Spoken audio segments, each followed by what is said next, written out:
help earn me some brownie points. I am very pleased to stand before you. I am Jabari Paul, and I am standing before you representing Coach Foundation today. And I am very happy to be before you to introduce a good friend of mine. A friend who did not hesitate. When I called him at the last minute and asked him, I was like, you know, I know the most historic church in St. Petersburg, Florida, the most historic African-American church, or church period. I ain't got to preface it with African-American. And I asked him when I heard that he was going to be down this way if he would mind coming by and sharing a message, and without flinching, without hesitating, he said yes. And he leads perhaps one of the most storied civil rights organizations in the country. And as much influence as he has, you probably could never tell, because he does so with grace, dignity, and most importantly, humility. The Southern Christian Leadership Conference stands as a moral pillar of the civil rights movement. Born in the black church, the SCLC has long reminded this nation that justice is not simply a political issue, but a moral imperative. The organization was shaped by towering leaders like Martin Luther King Jr., who taught us the power of nonviolent love, Ralph Abernathy, who led with faith in the face of loss, Joseph Laurie, who moved us forward with prophetic clarity, and Andrew Young, who demonstrated how moral leadership can engage the world without losing its soul. Movements do not endure simply because of the past. They endure because God raises up leaders for the present hour. Our guest this morning is one such leader. DeMark Liggins serves as the National President and Chief Executive Officer of the Southern Christian Leadership Conference. His vision for this historic organization rests on three enduring pillars: legacy, leadership, and most importantly, love. Not as mere sentiment, but as action, sacrifice, and responsibility. Before assuming his role, he devoted more than a decade to the SCLC. He brings to this calling the discipline of finance, the patience of service, and the wisdom that comes from learning the work before leading it. He is a devoted husband, a father of three, and a lifelong member of Kappa Alpha Psi, and a servant leader committed to the ongoing work of justice and reconciliation. In partnership with the Coach Foundation and the Historic Bethel AME Church, we welcome a man entrusted with caring for a sacred legacy. Please join me in welcoming my friend and giving a warm round of applause to the National President and CEO of the Southern Christian Leadership Conference, DeMark Liggins.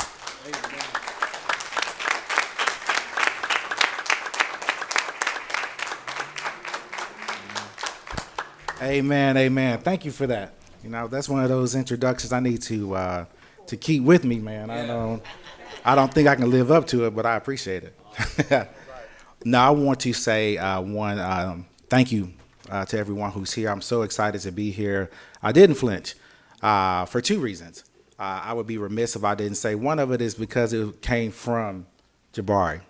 And I have to say, I love people like Jabari. I met Jabari when you were at Ben and Jerry's, but I met him through my buddy Jeremy.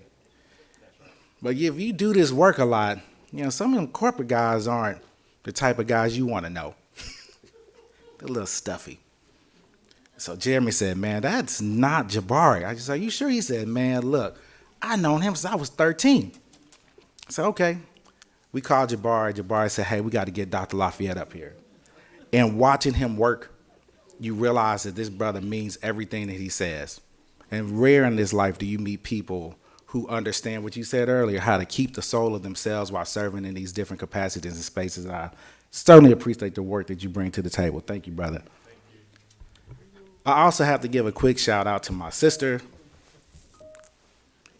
because she's the reason I'm sitting in this seat. I don't get to tell this story a lot. The way I got to SCLC at all, I was doing some work with a group, CASA, and the executive director had started working at SCLC. So she was talking to B. Mitra, and she said, well, you know, what we really need at SCLC is somebody who understands a little bit about money. And B. Mitra goes, well, I know somebody knows a little bit, very little, about money. You should talk to DeMark Liggins. And Marion goes, well, how you know DeMark? That's my brother. So B calls me up, hey, do you know a Marion Park? I said, yeah. Well, she just needs some help for a few days. That was 13 years ago. But no, I want to give her a shout out. I do think that,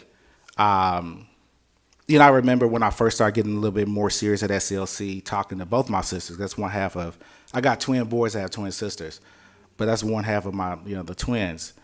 But I remember thinking at the time, I got a Series 7. B. Mitra, I believe, was running a bank in North Florida. D. Mitra was on track to be an equity partner at a law firm. And we were on the phone, and I thought, you know, we couldn't do these things. We couldn't be at these private groups and do these kind of hoity-toity jobs if it wasn't for the sacrifice of the people who came before us. Yeah. And all of us agreed that at some point you got to at least do your part to tell them thanks. Yeah. And I want to thank B. Mitra and D. Mitra for that inspiration. But today, I'm excited to be here because we're honoring Carter G. Woodson. Right. And we're honoring him correctly and not casually, not conveniently, but truthfully. That's right. See, this is a milestone that is needed. And it's needed because it reminds us that long before black folks got permission from the government, we have been celebrating our history. Yeah.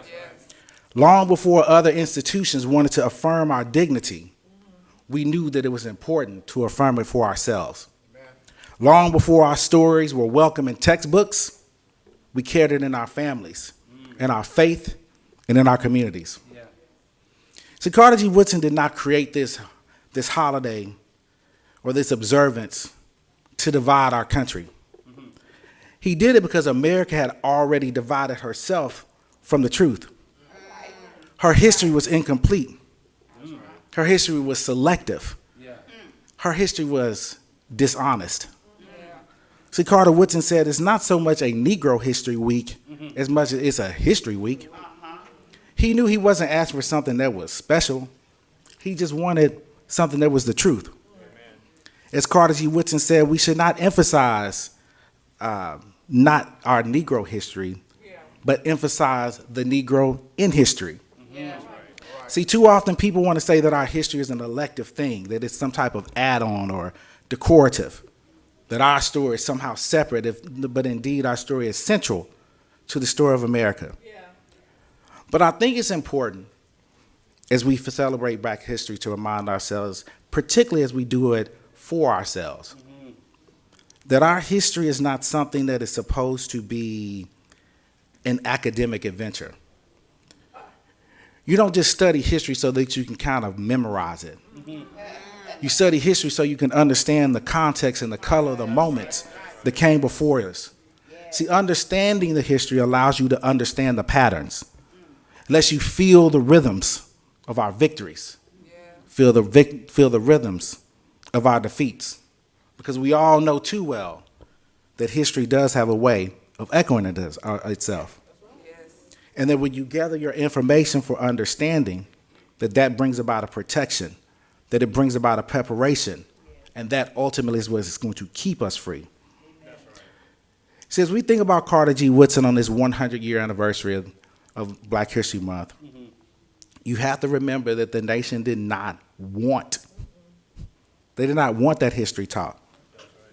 The systems wanted to control what people knew, so they could control what you could imagine, so they could control what you would expect, and hopefully control what you will become.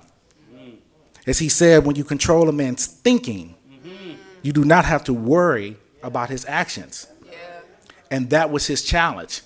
That was his pushback. See, he wasn't fighting against simply ignorance of the absence of information about black history. He was fighting the fact that there was misinformation.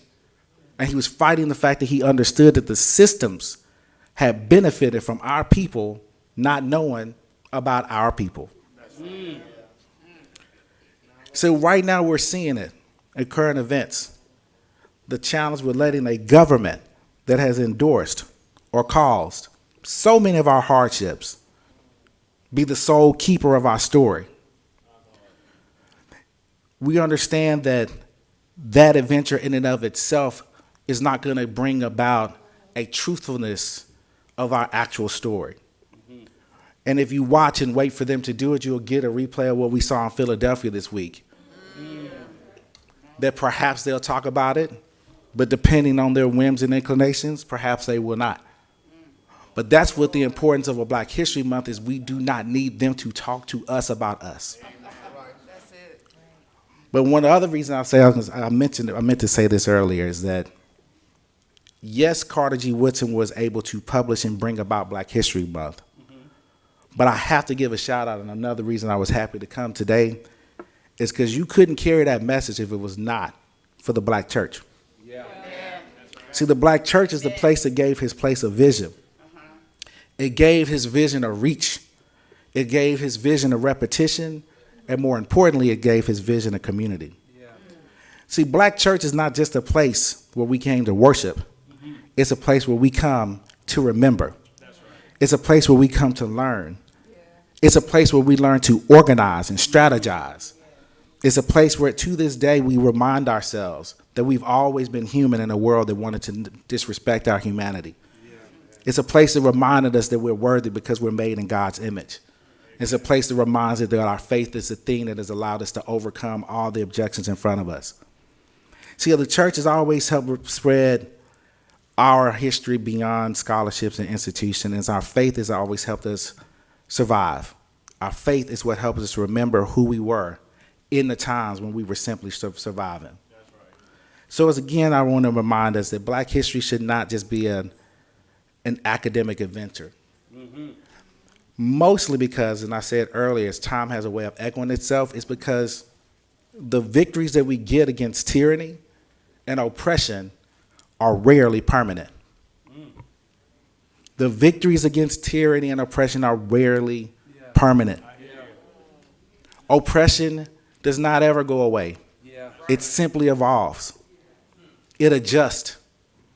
It will change its vocabulary, but it will never change its instincts to dominate. Look at the evolution of their mask, where they used to wear a white mask. Now they wear a mask in our cities. Tyranny rarely stays permanent. And that's the importance of understanding Black history. We've got to remind ourselves that if we don't understand where we come from, we'll repeat these cycles. We find ourselves looking up panicked at things our ancestors have already warned us about. We act shocked and dismayed about things that our history has already explained to us. Yeah. And to a large degree, I think it is because we take this month of February. I believe we take it too lightly. So I sit in Dr. King's seat. I have no problems discussing that. I'll go around the whole country. You know what I find? We love to celebrate Dr. King. Yeah. But clearly, we have not been studying him. Right, sir. My Lord. Come on, say it. See, a lot of times we love to be entertained by the imagery of Malcolm. But you don't want to be informed by what led that brother to be who he was. We become fascinated with the story of a Marcus Garvey, but you don't understand why he felt that establishing Liberia was so important in that time. So we fall in love with symbols. We fall in love with moments and quotes, but we don't love the discipline, the understanding. And that's how we got back to who we are right now. Because when you lose your academic discipline, you start to lose your discernment. You lose your strategy, and then you lose your ground. And look at, well, I was talking to the pastor earlier when I say the difference between understanding something and having a true understanding, I often ask people, do they understand the difference between an abolitionist and an ally? But you got to understand an abolitionist when you look at Frederick Douglass, right? But as a side note, and don't let me get stuck on this tangent, but an ally will bring you water and blankets when you're enslaved. An ally will make sure that while you were enslaved, you can worship. But an abolitionist, they going to go back and try to disrupt the entire system of slavery. See, a lot of times we've allowed too many of our allies, but allies will allow you to exist inside your pain. They'll just make it more comfortable to you be inside of an oppressive system. But you can't learn all your history from allies, or you'll stay exactly where you are. You'll just feel a lot better about where you are. When you understand your history, you understand I need to go find me some abolitionists so that I can make sure that we can find some freedom. And that's the importance of making sure that we understand. Our misunderstanding of information is how we didn't see ICE coming. We didn't see these patterns of recognition, even though, as I said, that's just a mask evolved. Because we didn't understand the rhythm of tyranny and oppression. We stopped remembering how does power act when it gets nervous. This isn't the first time in America we've been here. Go back and study history. About 70 years after the end of slavery, they brought Jim Crow back in. I can promise you, because SCLC was started in 1957. That was 70 years ago. For a little bit longer, we are right back here where they are trying to actively reestablish Jim Crow and beyond. But a lot of it happened because we weren't watching it in our own spaces in our own time. We didn't see the rise of Christian nationalism, even in our own churches as they were talking to us. People talk to me about nationalism. I'll say, how blasphemous are you that you think you can tell God where he can be God? You can't tell God he stops at a geopolitical boundary that he didn't even create. And the very idea of it is blasphemous. But again, if you don't understand your history, you didn't see it rising up. And that's how we got to where we are today. That's the importance of remembering 100 years of Black history. Even understanding that 100 years of Black history, it didn't start as Black History Month. It started as Black History Week. And especially for my young folks in the audience, I say that to say because when you don't understand history, you can miss certain things. One of the things that I'm very pained about that I talk about a lot right now, folks in my generation, our generation, we forgot there is a value in incremental. I know that we all want the world to be better tomorrow, but it troubles me too often when I watch young people say, if I can't get everything that I want, then just give me nothing. It disrespects the time that it's taken and the work that it took us to get to where we're going. So when you see a Black History Week month, remind yourself it started with a week. That's right. Sometimes you got to get what you can go for. You got to stay right here at this 1 week. Let us tell it it'd be Black History Year. They just won't give us that. I don't think they're going to give us the full. I don't think they'll give us 12 months. But my point is with young folks and when you're watching what's happening in front of us is to be mindful that there's nothing wrong with incremental change. That sometimes it does take patience. It takes a strategy. As a person who sits up here at SCLC, I often say one of the things that they want you to do is remember Dr. King without SCLC. It always shocks me. I meet so many people, they go, man, I am moved and I love Dr. King. I said, oh, that's great. What do you know about the SCLC? I've never heard of it. And it's not that Dr. King does not deserve to be respected in his own self. We all know that was a powerful brother. But what you miss with the Southern Christian Leadership Conference is you miss the place where we had strategy. You miss the fact that he collaborated. You miss the fact that it did take him years and years and years. You miss the protests that were not the March on Washington. You miss St. Augustine. You miss the sit-ins. You missed the front part of the Selma legacy. You missed the fact that he worked with C.T. Vivian and Ralph Abernathy and Septima Clark. You missed the fact that he worked with Diane Nash. Wyatt Walker, C.K. Steele, right? And so if you miss the history, you miss how did we get here. We did not get here because we were upset and we decided to become, let's just go out and cry and complain in public. We came back and we took a patience with our strategy, and it's important that we remember that. But as we sit today, because I will say I'm glad I'm not up here preaching, because we walked in here earlier. This sister looked at me in the pastor's office, and I think she was about to leave. And pastor said, well, don't worry, I'm still bringing the word. And she said, oh, okay. So let me sit down. But I want to say that the theme of today was one that reminds us that our resistance is indeed sacred. Yeah.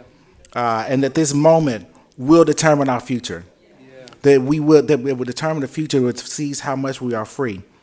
And that through all of it, it's our faith and our reverence to our faith that will always ultimately determine our fate. Thank you. Amen. Amen. Come on, church, let's thank God for DeMark Liggins and the work that he is doing with the SCLC. We are ever grateful to you, my brother, and for keeping the legacy and the leadership of the SCLC alive and moving well, and we thank God for that. Church, I pray that again that we would not be ignorant of things that are going on, but we will be very conscious and very cognizant of everything during these times. And it's a Sankofa moment. It's a Sankofa moment that we look back, but we yet move forward. Amen. Amen. Come on, let's thank God one more time, church. Amen. No video announcement.